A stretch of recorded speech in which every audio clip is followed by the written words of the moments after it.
I go to grab him and he starts like, fighting back on me, whatever. And he reaches up and he pulls the mask clean off my face. And like, we're in the middle of the ring. I was like, well,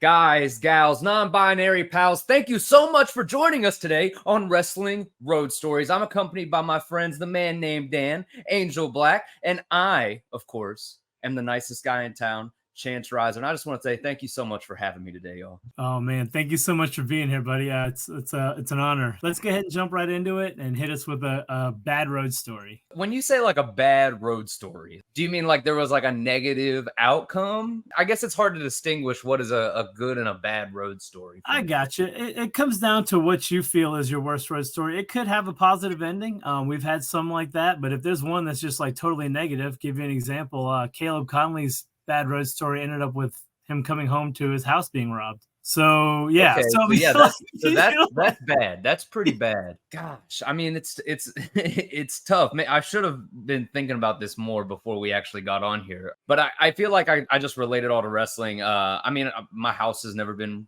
robbed. I did have a trip where we took my buddy's car, and when we got back, my car had been like repossessed. That sucked. You know what? I got one. I got one for you. So I go to Morristown, Tennessee for Innovate Wrestling. Me and Axton Ray, if you're familiar, we have this great match, packed crowd, easily like 500 people. Amazing. My mentor was at the show, and on the way home, he sends me some voice messages, and he's just telling me about like how far I've come, how proud of me he was. While I was listening to these voice messages, a deer jumped in front of my car. And I hit a deer and totaled my car at 4 a.m. in that long stretch when you're coming from Withville to like Winston-Salem. So I was like out in the middle of nowhere. Okay, yeah, that was a good beginning to a bad ending. I'm with you. Yeah.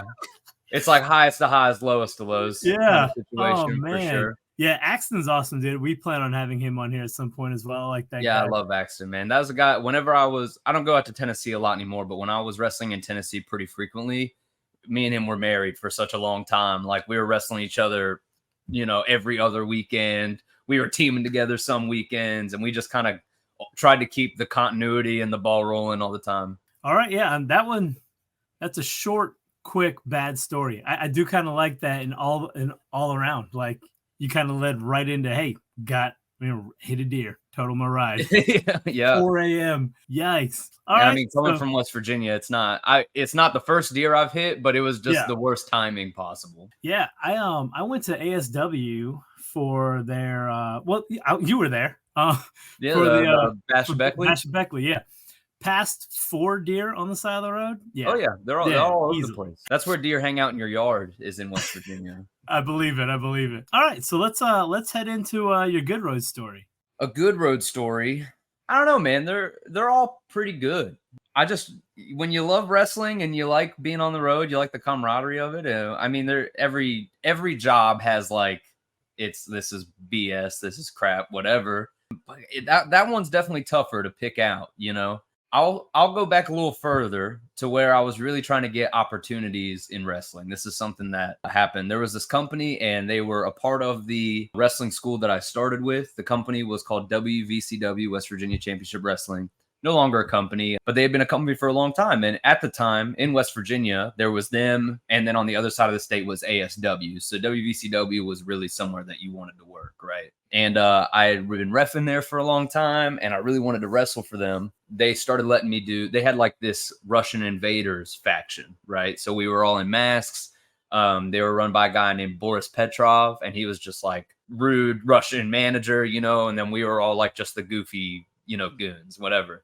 I really wanted to wrestle for this company, like as myself, like I really wanted to go out there. So they're doing like this Hall of Fame ceremony, because at this time they had been running for probably 10, 15 years. So they had their legends had come and gone, West Virginia legends, you know, and they were doing this angle for this guy to get inducted in the Hall of Fame, and then it was going to lead to him having like his retirement match, and he was going to do his induction. Another wrestler named Drake Tungsten was going to come out and jump him, and then that was going to lead to, you know, the match. Drake last minute couldn't make it. Something happened. I don't know what exactly happened. They looked at me and they said, well, you know what? You've got kind of the same build. Like, you kind of look like Drake, which not true at all. Like, I'm 5'9". Drake is like 6'3", 6'4". He's like a bigger, like wide dude. I am not like a big wide dude. But they're like, we'll throw you in a big jacket and we'll put a mask on you. And then next show, he'll come out and he'll unmask and that'll set up the match. And I was just like, all right, whatever, cool. I'm down for whatever y'all want to do. So we made brass knuckles, which was just a big wad of duct tape that we made a circle out of that I just held in my hand. I jumped this guy, working him over to the ring. I throw him in the ring there. I'm supposed to get in there and beat him down. I go to grab him and he starts like, you know, fighting back on me, whatever. And he reaches up and he pulls the mask clean off my face. And like, we're in the middle of the ring. I was like, well, I'm not Drake Tungsten, you know, like I don't look anything like him. So I just give him another shot and I leave. And this is a good story because at that moment they had no choice but to let me wrestle as myself. And I went on holding a championship there. So that was a good world story that working for them opened a lot of different opportunities. They would bring in a lot of talent from North Carolina. So that's where I met a lot of guys like I met the Ducks through there. I met White Mike. I met James Ryan. I met through WVCW guys like Tracer X. And I got to wrestle a lot of those guys in that company as well. Joe Black is another guy I got to wrestle for WVCW. So while maybe it doesn't inherently seem like a great story, it had a great outcome for me. No, man, that was a good story. I mean, especially one that, I mean, kind of really helped launch your career, right? So yeah, it definitely started getting me out there, which, I mean, I wrestled, you know, Jason Kincaid for that company, who was a great mentor to me, and you know, always cherish those times getting to work with all those guys. Good deal, man. No, that's awesome, dude. I also I like your Ginyu Force picture back there, man. Thank you. It's awesome. It was a 1,000-piece puzzle. Nice. Dude, it was tough. Ginyu's freaking Captain Ginyu's face, like right here. It was all purple. Like it was terrible. It was so hard. That was brutal. I bet. I got a Marvel one that I need to do. I bought it for me and my kids. It's like a 400 piece or something like that we got at the Marvel Studio thing at Discovery Place. Which if you haven't seen that, it's just a Marvel collage. So I'm gonna have to check it out and put it together. Yeah. I do like your story is very different from some of the other ones we've heard, which is always great. It's always good to get different stories, but the fact that it's kind of like your jumping off point, that makes it really cool, right? Because like, you know, I've met you a couple months ago now, and like immediately your first match, I was like, dude, I'm all about this guy. And then like you and Matt Brannigan, dude, that was such a fun match. The first time I'd ever met Matt too was maybe like an hour before that match happened. Oh wow. So, and that's another one of those shows, you know, Bash at Beckley. It's a big show. They bring a lot of people into that show. Yeah. And for a company that runs, you know, every month, sometimes twice a month, they only do one show in Beckley a year. So that Beckley crowd, I mean, that's also a lot of people that you got to drive 4 or 5 hours in whatever direction to get to another indie show. They mainly just watch what's on TV. So, you know, when they go here, not only do they want to see the good wrestling, but they want to have that live show experience. And that's what we really wanted to present. What me and Matt really wanted to put forward was really involving the people, you know, more than anything. Matt and that spray bottle, man. That was my kids still talk about it. Like he sprayed them. It was great. Like I mean, so Bash at Beckley is one of those shows that I take my kids and my brother. We kind of make it like a guy's trip because it's like a 5-hour trip for us. Yeah. So it's definitely something I plan on doing every year. Yeah, no, it's a great time every year. And that's where I grew up. Like I graduated high school from the building that show was in. Oh, so it's, you know, it's cool to go back. Awesome. All right. I'm going to pass it over to Angel. We'll get these questions going. First question. What is your go-to place to eat when you're on the road? When I'm on the road? So I'm one of those people that was like, if I'm going out of town, I don't want something I can get at home, you know? So if I can find a nice like local diner, Pho is always at the top of my list. If I can find somewhere that serves pho, I'm down. So yeah, just something like that. If I have to go fast food though, Taco Bell. Taco Bell's the bay. Nice. Oh, pho. You're the first person to mention pho on the show. It's a top 3 favorite food of mine for sure. Right? And it is something that will cure a hangover like nothing else. It cures everything. If I'm sick, I go get pho. If I'm hungover, I go get pho. If I'm feeling a little sad, I just get a bowl of pho. Like it makes you feel better. This is true. It's absolutely true. Second question is a two-part question. Who was your first favorite wrestler and who is your favorite wrestler now? My first favorite wrestler is a toss-up between Jeff Hardy and The Undertaker. And my favorite wrestler now? It's a tough question. Wrestling's so good right now. Shingo Takagi, definitely. You are actually the second person to mention Shingo That Takagi damn as your Bojack, huh? I knew it. I knew it would be him. and I told Bojack, like, I just recently discovered Shingo Takagi, and yeah, he's super cool. Yeah. Like, I wish I had discovered him sooner. I love some Shingo. I actually got some gear just came in the mail the other day that's inspired by the long tights he wears. So Excellent. Love that. Who is your favorite person to wrestle? So that's a tough question. I feel like I could just start rattling off names. I don't know if there's like a number one person. I've never had a match that I wasn't happy with any member of the King's Gate. Whether we were already the King's Gate or before, because I had wrestled each of them a couple of times. And honestly, me wrestling Patrick one-on-one, the first time I ever went to Palmetto Championship Wrestling in Columbia, that is kind of where it all started. And he was, of course, already really close with Mason and Donnie, but we wrestled, and then we kind of got put together by Ethan to team together a little bit in PCW. Just one thing led to another, and we all just kind of started hitting it off and becoming really good friends. And that's one of the best things about the King's Gate is it's not like a gimmick. You know, we're all just really good friends, and the faction itself is based off of a group chat that we've had for years longer than we've been advertising. Chip Day is somebody that I could wrestle every day of the week. Sean Legacy, I know I've only had the one-on-one with him, but even in the tag matches we've had, I love wrestling that guy. James Ryan, I could wrestle every day of the week easily. All the guys mentioned before, like I've never had a one-on-one with Bojack, but every time we've been in the ring together, we make a little something happen, you know. BK Westbrook, someone I've never had a one-on-one with, that we do a lot of multi-mans together. I love working with BK. Yeah, any of those guys, really. Dude, that's awesome. Yeah. Everyone you named is someone that I like as well. So it's like they're all like matches that I would rather see them in person than watch them on TV.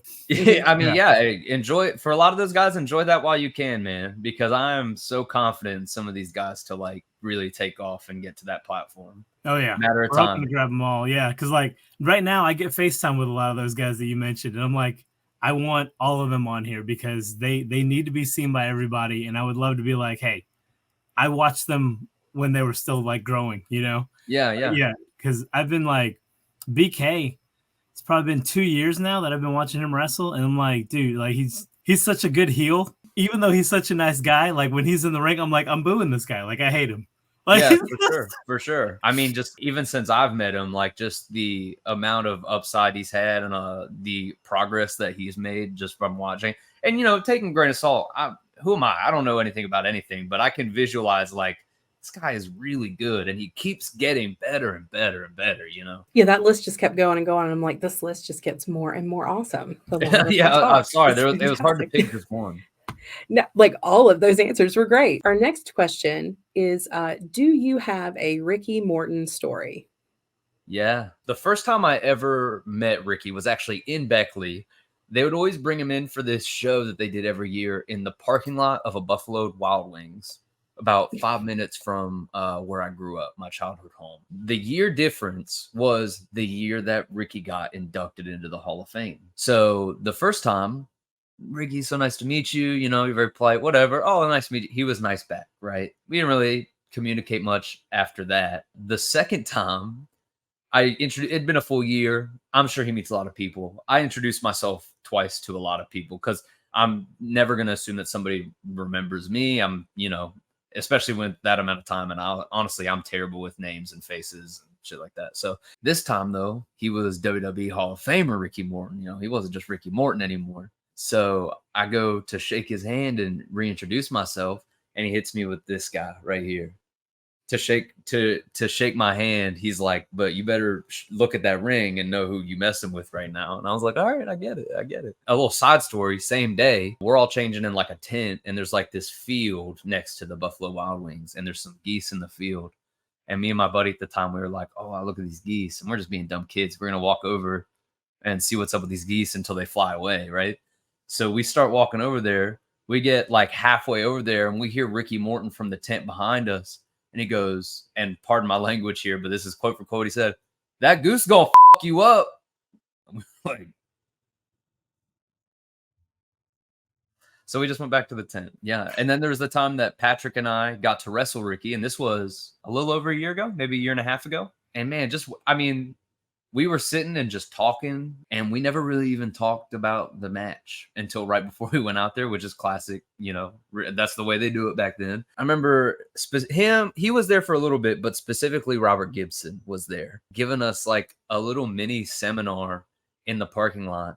But it wasn't like your typical seminar, like, I'm going to tell you what I've learned.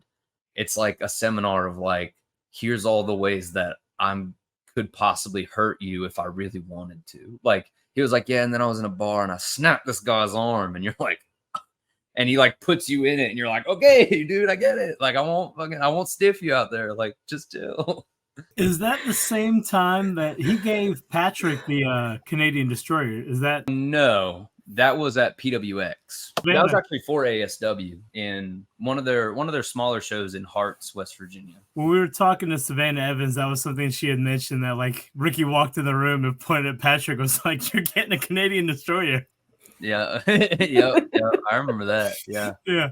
So I'm looking forward to when we get Patrick on here and be like, "Hey, you gotta tell me about this Canadian Destroyer story, man." Like, oh yeah, it's a good story too. That whole day. Whenever you get him on here, if you ask him about that, also ask him about the Anthony Green story in that locker room, because that's like my favorite story out of that whole day. If you don't mind, I'm gonna tack on one more little note about Ricky Morton. Go for it. This isn't really a story from me. It's from my dad, actually. So my parents are radio DJs in Beckley, and they used to have weekly wrestling in the Glen Jean Armory. And my dad used to be the guy that went and like covered the event. I used to love going to these shows with him. I was really young. I don't really remember, but I remember going to them, but I don't really remember like what happened, stuff like that. Well, apparently there was a night where Ricky Morton bled, and he bled like a lot. And because of that, I was not allowed to watch wrestling until I was way grown up. Like, I had wrestling held away from me for a long time. And then my dad finally agreed to let me watch it in 2007. And that's when I first saw like Jeff Hardy, The Undertaker, Umaga, all those guys. That's wild, man. Yeah. Yeah. And I asked Ricky about that too. And he was like, yeah, that sounds like me. Dude, Ricky's so fun to talk to, man. Every time I see him, I try to get a little bit of FaceTime with him just to, he's just a to hear trip, something fun. Oh, we respect that ring though. Final question. If you could only watch one wrestling match for the rest of your life, what match would that be? That's another really tough question. We're kind of going for that. Yeah. So, I mean, I don't know, because it's like, what do you look for in that one match you can only watch forever? Do you want to watch something that's like nostalgic to you? Do you want to watch something that is just awesome? Yeah, it's tough. If I was going for like nostalgia, then I would say Jeff Hardy versus Carlito, Monday Night Raw, Intercontinental title ladder match. It's like late 2007. If I was going for like one of my favorite like awesome matches ever, John Cena and Shawn Michaels, WrestleMania. That's awesome. One thing that I'm seeing, I think, well, WrestleMania wise, a lot of the matches we've heard so far from wrestlers, a lot of them have come out of WrestleMania. Yeah, I mean, those are the spectacle matches, Yeah. And you might be the first person to mention a ladder match for that particular question. Like I said, it's a nostalgia pick. Like, I love Jeff Hardy and I love to hate Carlito. So like, if Carlito made a comeback today, oh God, I'd watch every week. I watch most weeks, but I would watch every single week if Carlito. I'm with you. Now, Angel just recently got introduced to Carlito not long ago. It's actually November will make a year ago the first time she's seen Carlito. Mm-hmm. So he was at WrestleCade last year. Yeah. Spitting in people's faces. Yeah. Nice. And then, so like when he showed up at, what was it, WrestleMania Backlash, like I heard the music and I'm like, this guy looks familiar. And then the apple came out and I was like, all right, yep, I saw this guy. Yeah, that's where I know him from. Awesome. Those are great answers. Yeah, I wrote those down and I'm going to check out that Hardy Carlito match like right after this, probably. I'm going to go watch that. That sounds really cool. Nice.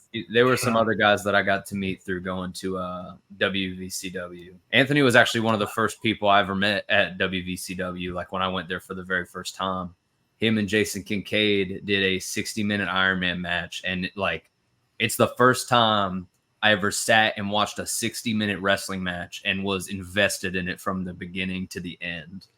And then having like, you know, going down the line to me and Patrick wrestling him and JD for tag titles and stuff, like just, you know, seeing how far they've come and then being able to like share the ring with them. Like I still to this day say that match that we had with them, it's the only time we've ever wrestled them like 2-on-2. I've never learned more in a single match than I did through that process. Oh, dude, that's crazy. That's awesome. Dude, they're insane, man. They are the next level of what we do. Like they are not even the next level. They're like 8 levels up. Like they're like, honestly, for my money, you know, they should be at the top of the card in AEW. Like, no question in my mind. Like, those guys are some of the best wrestlers going today. You're talking to two people that 100% agree with you. Yeah, so I'm hoping I do catch you at another show soon. Do you have anything coming up, by the way? I think I just have WrestleForce on the 17th. Oh, I want to say PWF is that last weekend, the 22nd, I want to say. Okay. But yeah, those are tentative dates. If people want to see like any of your upcoming appearances, would they just want to look on your social media, like Twitter, Instagram? Yeah, I'm very fortunate to be at Chance Rizer on all social media. We'll definitely pop that up on the screen for everybody so they can follow you. Instagram might have an underscore, but for the most part, it's just at Chance Rizer and you'll find me. All right, so that's all we have for you, buddy, and I appreciate your time very much. You know, we're happy to have you on here. Hey, yeah, thanks for having me. It was a good time. Oh yeah, thanks, man. So yeah, we'll see you hopefully soon. Yeah, hopefully I'll see y'all soon. Have a great rest of your night. All right, bud. You too. You too. Later. All right, bye. Bye.